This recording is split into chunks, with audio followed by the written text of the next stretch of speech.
इमरान खान साहब ने यह दावा किया है और बहुत सारे लोगों के सामने किया है कि एक बहुत ताकतवर आदमी ने मियां नवाज शरीफ साहब को तहरीरी तौर पे हलफनामा लिख कर दिया है, हल्फन उनको ये यकीन दिलाया है कि इमरान खान का पत्ता साफ करके देंगे।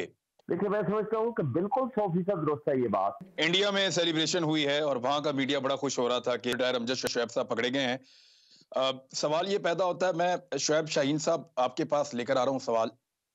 इमरान खान साहब को इस्लामाबाद की अदालतों में पेश होना पड़ेगा बार बार, और ये सब जानते हैं कि उनके साथ कोई भी हरकत वफाकी हुकूमत कर सकती है।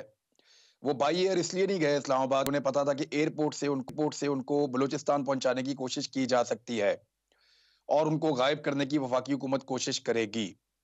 वो बाई रोड गए। अब उनकी प्रोटेक्शन जो है वो पुलिस कर नहीं रही, किसी सूबे की पुलिस उनको मैसर नहीं है, कोई उनकी हिफाजत करने के लिए तैयार नहीं है। ऐसी सूरत हाल में उनके पास ऑप्शन सिर्फ अपनी सिक्योरिटी और अपने कारकुन रह जाते हैं। कारकुनों को हर अदालत के अंदर जाने पे गिरफ्तार किया जा रहा है। इस्लामाबाद में सैकड़ों लोगों के ऊपर मुकदमा दर्ज किए गए हैं, कारकुन बड़ी तादाद में गिरफ्तार किए गए हैं, ताकि आइंदा जब इमरान खान साहब इस्लामाबाद की अदालतों में पेश हों तो कारकुन कम से कम आए और वो जो भी मकसद है उसको पूरा किया जा सके। और ये उस वक्त हो रहा है जब इमरान खान साहब बार बार बता रहे हैं कि मेरे ऊपर कातलाना हमला होने वाला है। सर, इसमें अदलिया क्या कर सकती है? देखिए, सबसे पहली बात तो ये है कि अदलिया के अब ये सोचने का मकाम है कि इमरान खान का कातिल नवीद को तो वीडियो लिंक की फैसिलिटी अवेलेबल है। भाई, अगर इमरान खान के ऊपर कातलाना हमला हुआ है और अब आगे थ्रेट भी है, इंटीरियर मिनिस्ट्री ने, इवन मौजूदा गवर्नमेंट ने ये उनको इन्फॉर्म किया हुआ है कि आपको थ्रेट है, तो बात यह है कि उनको वो वीडियो लिंक की फैसिलिटी क्यों नहीं मिल सकती किसी भी अदालत में, हाँ वो डिस्ट्रिक्ट कोर्ट की हो, हाँ वो हाई कोर्ट की हो, हाँ वो दहशतगर्दी की अदालत की हो, हाँ वो बैंकिंग कोर्ट की हो। मैं समझता हूँ कि ये इस गवर्नमेंट ने जो worst kind of human rights violation, अगर आप इनको सर्टिफिकेट दे सके तो वो ये मिलेगा कि जो फासिस्ट गवर्नमेंट और क्या होती है, ज़ाहिर है ये मईशत तो ठीक कर नहीं सके, गवर्नेंस तो ठीक कर नहीं सके, मुल्क को तो तबाह और बर्बाद कर दिया, उसको इस मकाम पे पहुंचा दिया कि आज उनके अपने सिटिंग मिनिस्टर्स कह रहे हैं कि हम दिफा कर चुके हैं। और साहबदार साहब आकर के लंबी लंबी 2-2 घंटे की प्रेस कॉन्फ्रेंसेस तो करते हैं और एक दिन के अंदर 20 रुपए डाउन हो गए डॉलर के मुकाबले में, एक दिन के अंदर। ये सिचुएशन है हमारे मुल्क की इकोनॉमी की।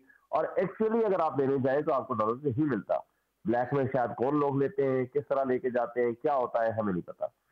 बात यह है कि इनका ये अब अदालतों के सोचने का मकाम है। अब ये अदालतों के ऊपर उनका इम्तिहान है कि जो तो उनके खिलाफ लोग हैं वो तो उनको किसी सूरत बर्दाश्त करने को तैयार नहीं है, वो तो उसको एलिमिनेट करना चाहते हैं, क्योंकि वो वोट के जरिए, किसी और जरिए से, किसी और तरीका कार के मुताबिक तो वो उनको हरा नहीं सकते। अब तो सुप्रीम कोर्ट का फैसला भी आ चुका है।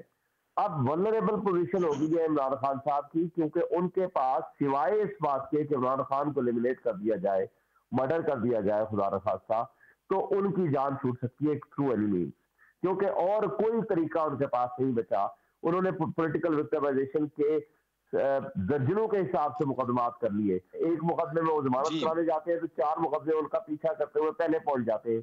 ये अदालतों से मैं आपके प्रोग्राम के जरिए से, ये तवज्जुह से मैं उनको रिक्वेस्ट करना चाहता हूं कि आपके मुल्क की बका का सवाल है, आपके मुल्क का वाहिद फेडरेशन का लीडर है, और आपके मुल्क की वाहिद फेडरेशन की एक पॉलिटिकल पार्टी है जिसका वो सरबराह है, और आपके मुल्क का वो साबिक प्राइम मिनिस्टर है जिसने मुल्क तरक्की कर रहा। क्या हो सकता है? क्या अदालतें बुलाना बंद कर दें? अब देखें, कोरोना अब तो एसओपीज बनाए, किस तरह बुलाया जाएगा, किस तरह सुना जाएगा, कितने बंदे अंदर आएंगे, कितने बंदे बाहर होंगे, हमने ऐसा ये चीजें पहले नहीं देखी।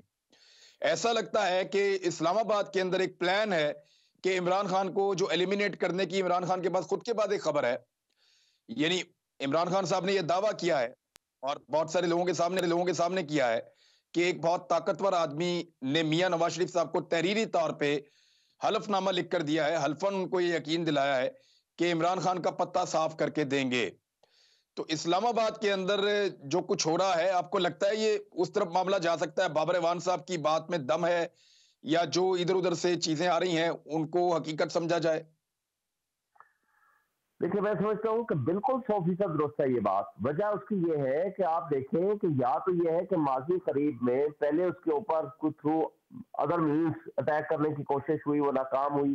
फिर कातलाना हमला हुआ, वो नाकाम हुआ। अल्लाह ने उसकी जिंदगी रखी थी, एक बंदा शहीद हो गया, उनका वर्कर, कई लोग जख्मी हो गए और अभी उनके हीलिंग प्रोसेस में है वो। और आज जो है तमाम अदालतों से मेरी आपके तवस्सुल से गुजारिश है और चीफ जस्टिस ऑफ पाकिस्तान से गुजारिश है कि अगर अरशद शरीफ के केस को वक्त में टेकअप कर लिया जाता तो आज शायद अरशद शरीफ हमारे दरमियान जिंदा होता। तो वो शख्स को इस तरह तंग किया गया, उसकी जिंदगी को खतरा था उनको इस मुल्क में, तो वो यहाँ से दुबई गया।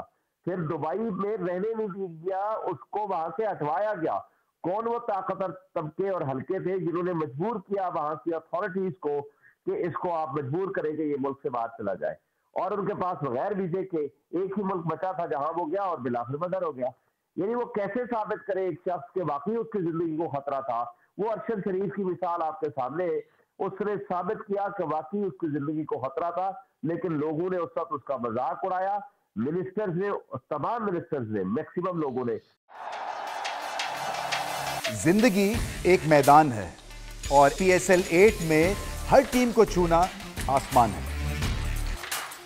6 टीमों के बीच धुआंधार लड़ाई। ये शोर ना लड़ाई का है ना डर का, ये शोर है जीत का, ये शोर है जुनून का। खेल का जुनून रोजाना रात 11 बजे सिर्फ बोल न्यूज पर।